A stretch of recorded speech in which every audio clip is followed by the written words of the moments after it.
After trading the rights of Ville Husso and letting Charlie Lindgren walk, the St. Louis Blues signed veteran goaltender Thomas Greiss to a one-year deal, and the Blues now have Jordan Binnington as their starter and Greiss as their backup, a significant downgrade from last season with Husso, who was absolutely lights out, and they were always going to downgrade from what Husso did last season as their quote-unquote backup, but this feels like a significant loss, and there are many reasons why. Let's first start off by saying Greiss was not really the best with the Red Wings, and it's fair to say that even though the Red Wings had poor defense in front of Greiss last season, his numbers still need to be taken into account. He has an injury history and has not been consistent for quite some time, even after spending 5 seasons with the New York Islanders, who had a quality defense for a few of those seasons. In 31 games last season, Greiss had a save percentage of .891 and a goal saved above average of minus 13.7, and his GSAA was the sixth worst among 70 active goaltenders, which is pretty hard to believe,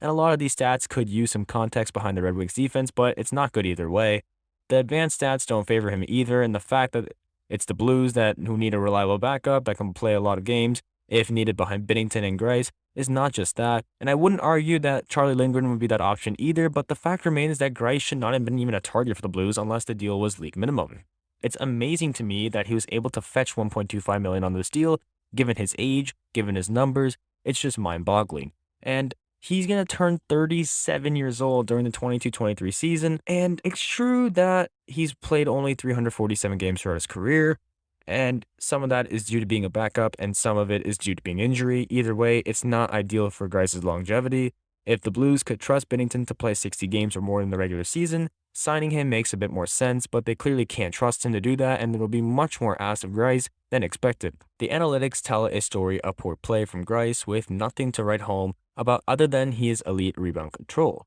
To make matters worse, the Blues don't even seem to have interest in anyone else truly upgrading their below-average defensive unit.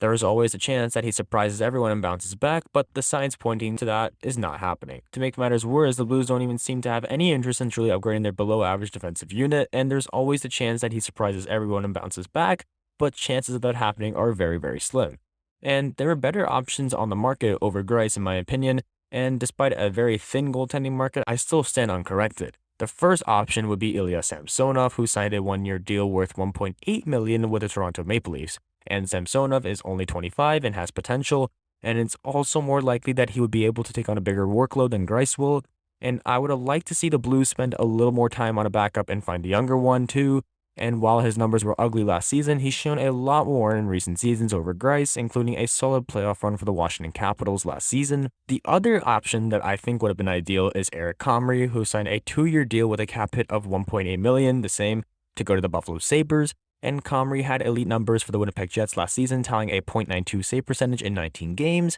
and he's only just 26 years old, but I get the sense that the Blues had zero interest in giving multiple years on term to a backup goaltender, and with all of that, this just tells you that general manager Doug Armstrong is fully bought into Binnington for the 22-23 season and beyond. While he made the commitment with a 6-year extension during the 2021 season, he recommitted after trading Husso and signing a 36-year-old backup. This is a very puzzling move, as I have said all offseason, and Armstrong still deserves to trust the fans considering what happened in 2019 and changing that entire thing. So Blues fans, let me know what you guys think in the comments. I'm pretty perplexed by this signing, but let's see how you guys take it. Thank you guys for tuning in, and have a wonderful day.